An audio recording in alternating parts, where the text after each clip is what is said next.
love somebody, to love somebody the way I love you. We're just three brothers just making music. And that's how we've always been. Lonely things, lonely nights.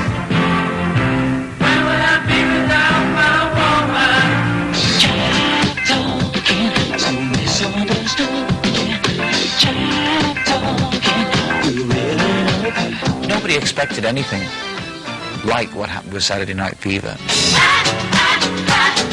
Stay in the night, stay in the night.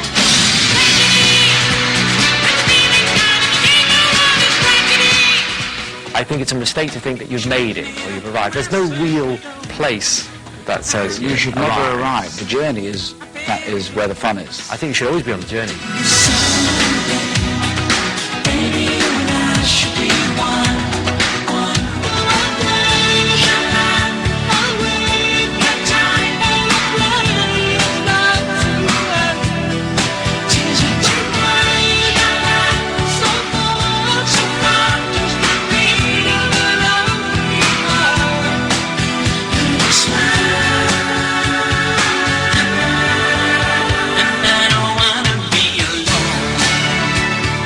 I just think we've been gifted with something when we were kids that we just nurtured and worked with all our lives, really.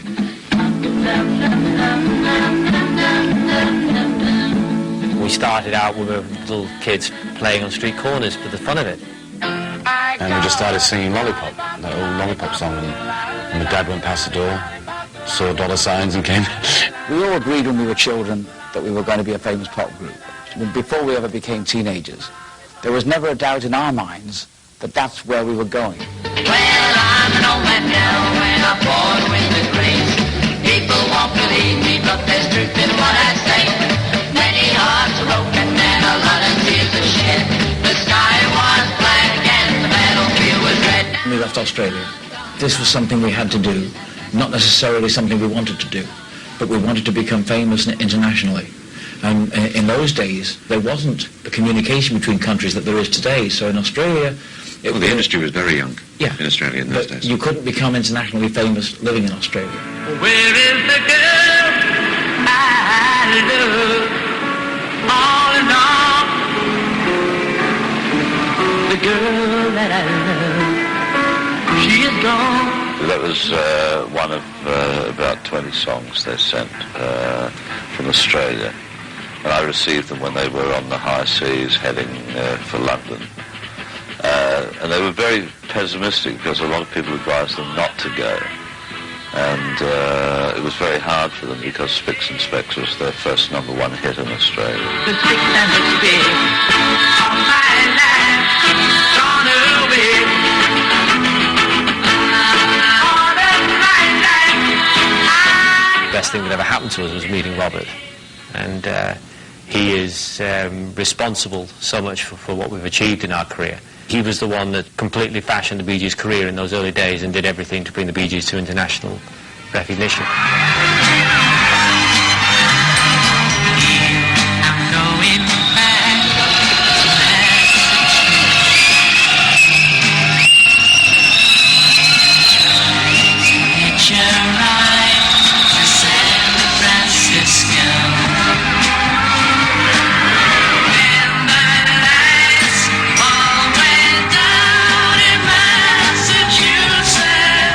Massachusetts was the first #1 in the UK, and that was about 7 months after we first arrived in London. It was just one mad year in terms of everything was happening at once.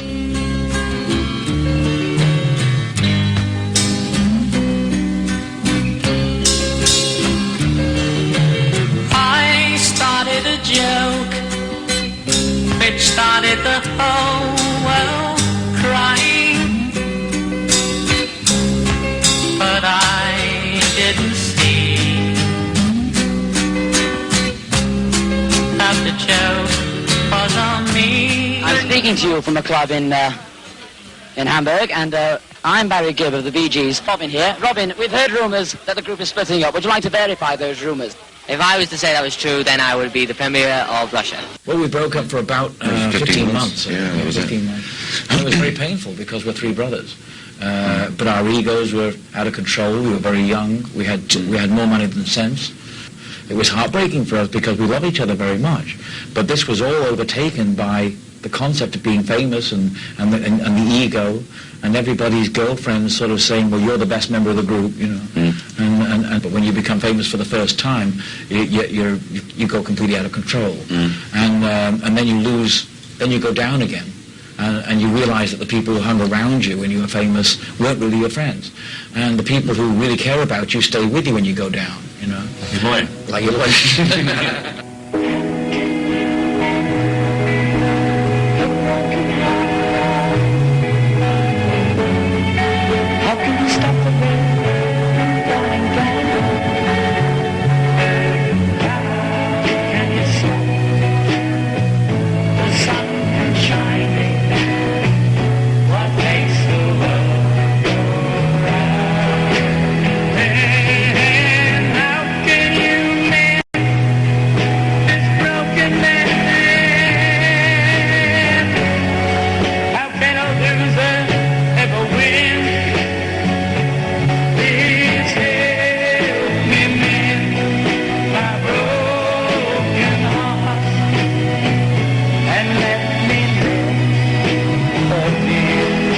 Together again, we recorded Lonely Days, and that was our first #1 in America.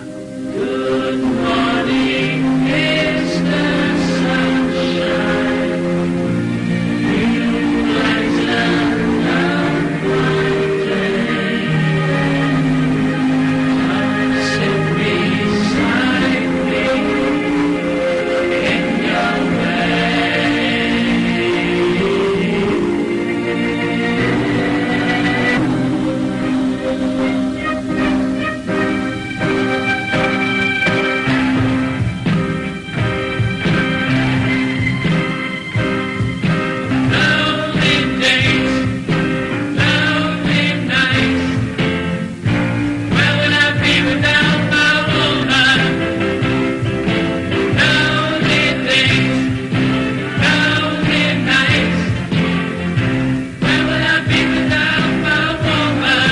And then in 1972-73, we were told by the industry that we were finished.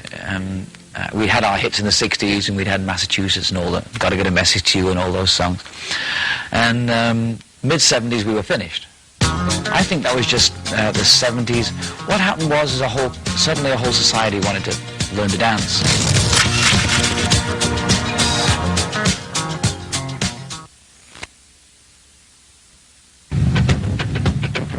We've had mountains and valleys. That's how we describe our career. We've had real low periods when nobody wanted us, no label wanted us, until we came over to Miami and we recorded the Main Course album. And then Jive Talking was off that, so Jive Talking all of a sudden took off, and we started a new career.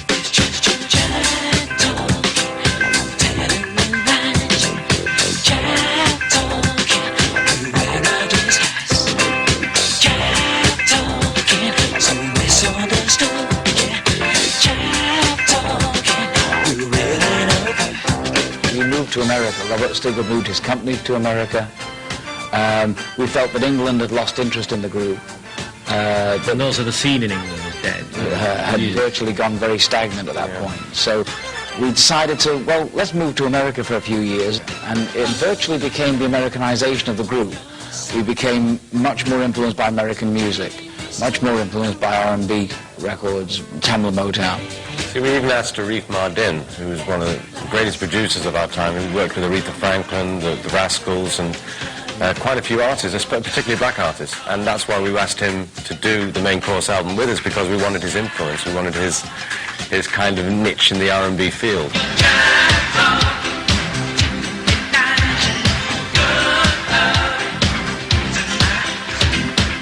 Aretha brought us out of a staid period, a period where we weren't writing, we weren't visualizing, and we weren't focusing as well as we had before. And he reaches inside you and brings out the best in you.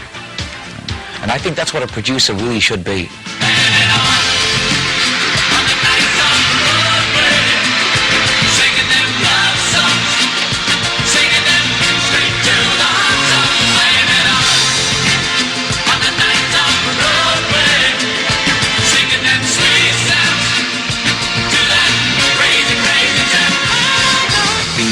falsettos came from an idea that Arif had for Nights on Broadway during the Main Course album. Yeah, it was long before Fever. Oh yeah. And he suggested that one of us go out there and scream some kind of ad-libs at the end of Nights on Broadway. And we realized at that point that I was not only screaming, but I was able to sort of sing in falsetto, which I didn't know I could do.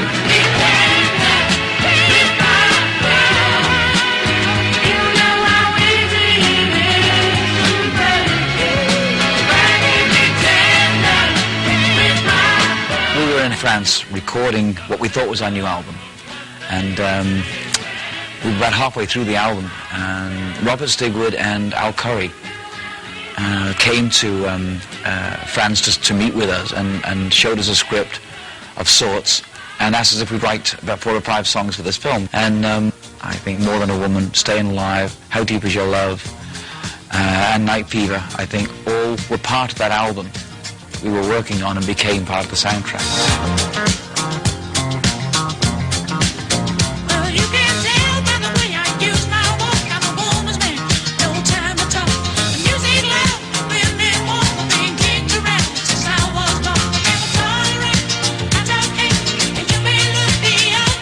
Many friends of ours in the business have said it's the greatest marriage of movie and music that's ever been done. And I thought that was an incredible compliment. And I think that's what the success of the film was. Everything the chemistry was just right. I think if you hear Staying Alive today, you think of John Travolta. I think it's great when you can hear a song and get a great image of a period in history, which is, a few songs can do. And to us, it's a great legacy to have. When we did Saturday Night Fever, I was so attached to an older song called You Should Be Dancing that I wouldn't let go of it. I was begged to do my solo dance to the song Staying Alive, which had been written specifically for the movie. And I said, but for 6 months I've been rehearsing to this song. I said, I'll make a deal with you. I will walk down the street to Staying Alive, but I have to dance to You Should Be Dancing.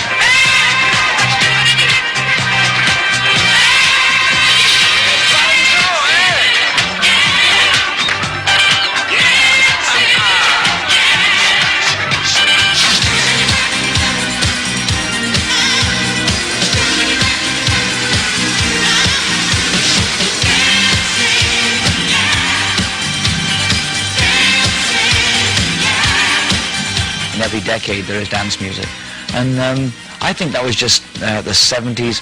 What happened was suddenly a whole society wanted to learn to dance. There were couples learning to dance. It was crazy. There were people in the mid-50s and 60s taking dancing lessons.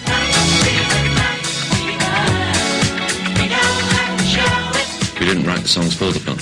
So to see the success come out of it, everybody was quite surprised. Nobody expected it to do what it was going to do. It was tremendous. It just exploded. And as I said, it's a gift that we got for our career. That it was really a great blessing. So not many people can have a fever in their career.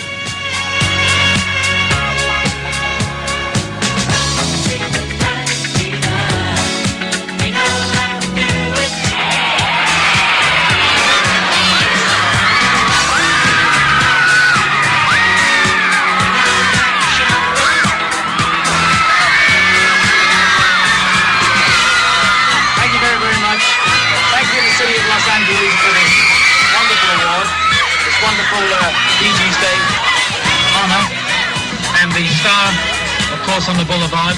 It's all part of a major part of a dream come true for us. Thank you very, very much. I thought Saturday Night Fever was one of the best albums ever made. Those guys were such great songwriters. I wish they would have been horrible, because then I could have really hated them, but I really like the Bee Gees. And the way that disco itself was created by America, it was also rejected by America, but they needed a scapegoat. The media needed a scapegoat to plant it all on. Once again, this wasn't the general public. This was what the media created, then labeled it something else and said, you shouldn't listen to this music anymore. There's a good side to the backlash, was that the fact is that we did get to write and record other people, because we decided to step back after all this, and the three of us became the brothers Gibb and wrote and produced people.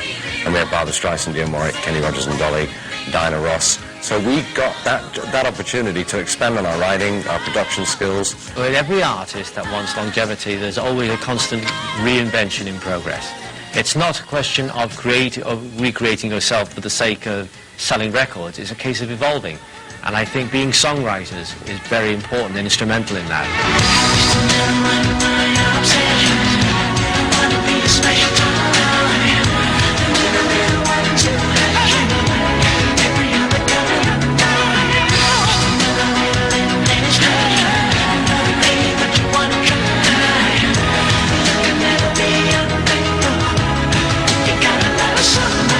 When you say Bee Gees equals beautiful songs, beautiful singing, that's it. They're master songwriters, first of all.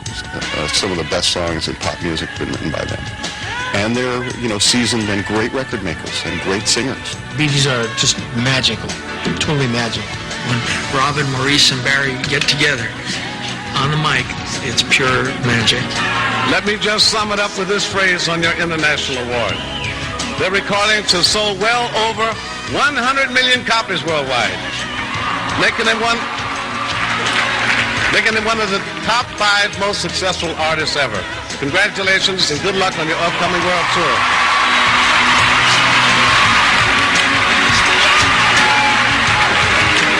Thank you so much. First of all, that we got the International Achievement Award on the American Music Awards. And when we found out we'd been inducted into the Rock and Roll Hall of Fame, I mean, these things are life dreams. Any young pop star or rock star or whatever today, that's the dream, And for us, for the past decade, or as long as the Hall of Fame has existed, that's been our dream, for a sense of belonging. Just being honored. An alumni, but being in there, Not just the honor, it's the idea There's of a great deal of belonging. respect that goes with it, which is something which is very nice to have. After going through a period where you didn't feel like you belonged, suddenly you belong, and that's wonderful. I think this is definitely one of the best albums we've made.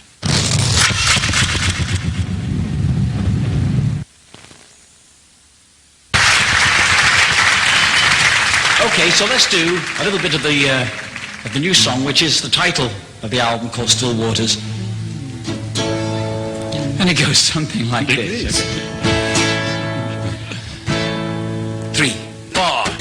Still waters run deep. Just remember when we lie to each other, no one wins and losers weep.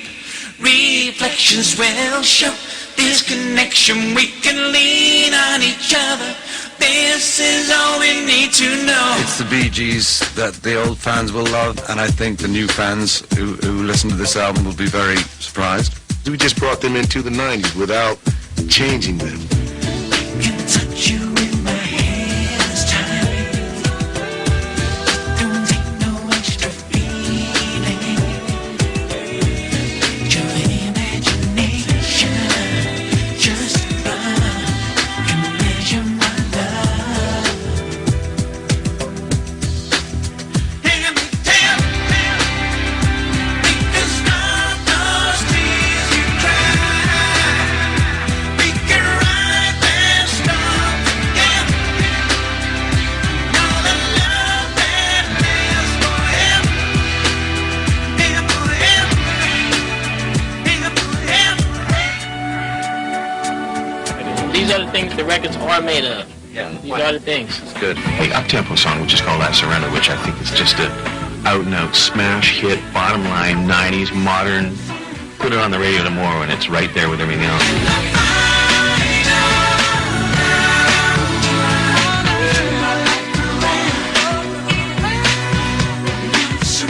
The idea of using different producers was a really important thing for us to do this time. We wanted to be able to concentrate on the songs. We didn't want to have to be doing everything. Write the songs, record the songs, sing the songs, mix the songs, so much until the songs are actually become cans of beans instead of songs, We've always wanted to work with the producers that we've asked to do it. And we found out in return that they wanted to do the same thing, so it was a mutual respect thing. It turned out really well. Now that we're alone, no more hide and seek. You are the highest dream to me, and as you softly sleep, then I can tell you what it means. It's an ongoing process of us finding what we love about the music we make. It feels just like the next step. As we've been writing lately, I've been blown away with some of the stuff we've been doing, and I think this is definitely one of the best albums we've made. That you came to